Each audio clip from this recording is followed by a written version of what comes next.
നമസ്കാരം. ഇറാൻ്റെ ആണവ നിലയങ്ങൾ തകർത്ത് തരപ്പണമാക്കി എന്ന തങ്ങളുടെ അവകാശവാദം വീണ്ടും ഉന്നയിച്ച് അമേരിക്കൻ പ്രസിഡന്റ് ഡൊണാൾഡ് ട്രംപ്. മറിച്ചുള്ള വാർത്തകൾ തെറ്റാണ് എന്ന് അദ്ദേഹം മാധ്യമങ്ങളോട് പറഞ്ഞു. അമേരിക്കയുടെ യുദ്ധവിമാനങ്ങൾ ഇറാൻ്റെ ഫോർദോ ആണവ നിലയം ആക്രമിച്ചിട്ടും അതിനെ തകർക്കാൻ കഴിഞ്ഞില്ല എന്ന വാർത്തകൾ കഴിഞ്ഞ ദിവസം പുറത്തു വന്നിരുന്നു. മാത്രമല്ല, ഇറാനും അവരെ അനുകൂലിക്കുന്നതിനുമൊക്കെ തന്നെ ഇത് അഭിപ്രായമാണ് പ്രകടിപ്പിച്ചത്. ഈ ആണവ നിലയം ആക്രമിച്ച് തകർത്തുവെങ്കിൽ അതിൻ്റെ അവശിഷ്ടങ്ങൾ എന്താണ് മുകളിൽ കാണാത്തത് തുടങ്ങിയ നിരവധി വാദങ്ങൾ അന്നവർ ഉന്നയിച്ചിരുന്നു. എന്നാൽ ട്രംപ് ഇപ്പോഴും പറയുന്നത് തങ്ങൾ അതിനെ ആക്രമിച്ച് തകർത്തു എന്ന് തന്നെയാണ്. ഇനി കുറേ കാലത്തേക്ക് ഇറാന് ആണവായുധം നിർമ്മിക്കുന്നതിനെക്കുറിച്ച് ആലോചിക്കാൻ പോലും കഴിയുകയില്ല എന്നാണ് ട്രംപ് മാധ്യമങ്ങളോട് ഇപ്പോൾ പറഞ്ഞിരിക്കുന്നത്. കൂടാതെ അവരുടെ എല്ലാ ആണവ സംവിധാനങ്ങളെയും തങ്ങൾ ആദ്യമേ തന്നെ തകർത്തുവെന്നും ഇറാൻ ആണവായുധം നിർമ്മിക്കാൻ, പൂർണ്ണമായ തോതിൽ നിർമ്മിക്കാൻ ഇനിയും ആഴ്ചകൾ ബാക്കി നിൽക്കുമ്പോഴാണ് തങ്ങൾ ഈ ഫോർദോ ആണവ നിലയം തകർത്തത് എന്നാണ് ട്രംപ് ഇപ്പോൾ അവകാശപ്പെട്ടിരിക്കുന്നത്.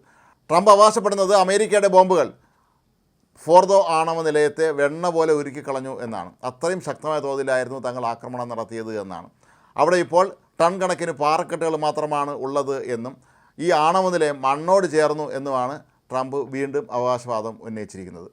ഈ ആക്രമണം വിജയമായിരുന്നില്ല എന്നും ഇത് സംബന്ധിച്ച് അമേരിക്കൻ ഇൻ്റലിജൻസ് റിപ്പോർട്ട് സമർപ്പിച്ചു എന്നുമൊക്കെയുള്ള വാർത്തകൾ കഴിഞ്ഞ ദിവസങ്ങളിൽ പുറത്തു വന്നിരുന്നു. മാധ്യമങ്ങൾ ഇത്തരം കാര്യങ്ങൾ ഉത്തരവാദിത്തോടുകൂടി ചെയ്യണമെന്നാണ് ട്രംപ് ഇപ്പോൾ ആവശ്യപ്പെട്ടിരിക്കുന്നത്. അതല്ലെങ്കിൽ ഈ മാധ്യമങ്ങളുടെ പേരിൽ ശരിക്കും കേസെടുക്കേണ്ടതാണ് എന്നും ട്രംപ് ചൂണ്ടിക്കാട്ടിയിട്ടുണ്ട്. ഈ ആണവ നിലയവുമായി ബന്ധപ്പെട്ട് ഇപ്പോഴും നിരവധി വിവാദങ്ങളാണ് ഉയർന്നിരിക്കുന്നത്.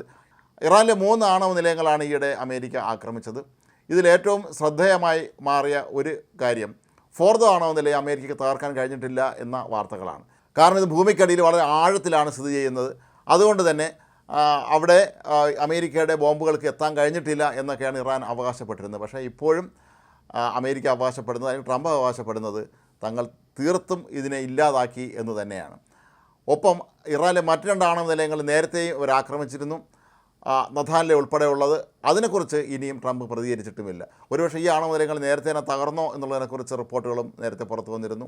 അമേരിക്ക ആകട്ടെ ഇറാൻ 2 ആഴ്ച സമയം അനുവദിക്കുന്നു എന്നാണ് ആദ്യം പ്രഖ്യാപിച്ചിരുന്നത്. എന്നാൽ ഇത് സംബന്ധിച്ചുള്ള തീരുമാനം ദിവസങ്ങൾക്ക് മുമ്പ് തന്നെ അമേരിക്ക എടുത്തിരുന്നു. ഇത് ഇസ്രായേൽ പ്രധാനമന്ത്രി ബെഞ്ചമിൻ നെതന്യാഹുവിനെ അവർ അക്കാര്യം അറിയിച്ചിരുന്നു. നെതന്യാഹു ആകട്ടെ തൻ്റെ മന്ത്രിസഭയിലെ ഏറ്റവും വിശ്വസ്തരോട് മാത്രമാണ് ഇക്കാര്യം ചർച്ച ചെയ്ത്, അതായത് അമേരിക്ക ഇറാനിലെ ആണവ കേന്ദ്രങ്ങൾ ആക്രമിക്കാൻ പോകുന്നു എന്ന കാര്യം. തുടർന്നാണ് അതിശക്തമായ തോതിലുള്ള ആക്രമണം അമേരിക്ക ഇറാൻ്റെ ആണവ കേന്ദ്രങ്ങൾക്ക് നേരെ നടത്തിയത്.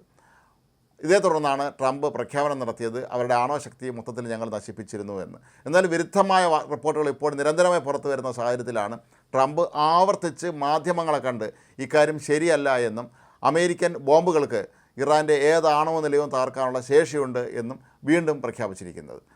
അതിനിടെ അമേരിക്കയും ഇറാനുമായുള്ള ആണവായുധ ചർച്ചകൾ ഉടൻ പുനരാരംഭിക്കാൻ സാധ്യതയുള്ളതായും സൂചനകളുണ്ട്. എന്നാൽ ഇത് സംബന്ധിച്ച കൃത്യമായ വിവരങ്ങളും തന്നെ ഇനിയും അമേരിക്ക പുറത്തുവിട്ടിട്ടില്ല. നേരത്തെയും ചർച്ചകൾ തുടർന്നു വരുന്ന സമയത്താണ് അമേരിക്ക ഈ രീതിയിൽ ഇറാൻ്റെ ആണവ നിലയങ്ങൾ ആക്രമിച്ചത്. അതുകൊണ്ട് തന്നെ ചർച്ചകൾ നിർത്തിവെക്കുകയാണ് എന്നാണ് അന്ന് ഇറാനിലെ പരമോന്നത നേതാവായ അയത്തുള്ള അലി ഖമേനി ഉൾപ്പെടെയുള്ള പ്രമുഖർ വ്യക്തമാക്കിയിരുന്നത്. ഏതായാലും ഇറാനെ സംബന്ധിച്ചിടത്തോളം അവർക്ക് വലിയ തിരിച്ചടി തന്നെയാണ് ഇപ്പോഴും ഏറ്റിരിക്കുന്നത്. അതുകൊണ്ട് എത്രയും വേഗം ചർച്ചകളിലൂടെ ഈ പ്രശ്നം പരിഹരിക്കാൻ തന്നെ അവർ ശ്രമിക്കുമെന്നാണ് കരുതുന്നത്. അതല്ലെങ്കിൽ ട്രംപ് വീണ്ടും ഒരുപക്ഷെ ആക്രമണം നടത്താനുള്ള സാധ്യത പോലും തള്ളിക്കളയാൻ കഴിയുകയില്ല എന്നുള്ളതാണ് മറ്റൊരു പ്രധാനപ്പെട്ട കാര്യം.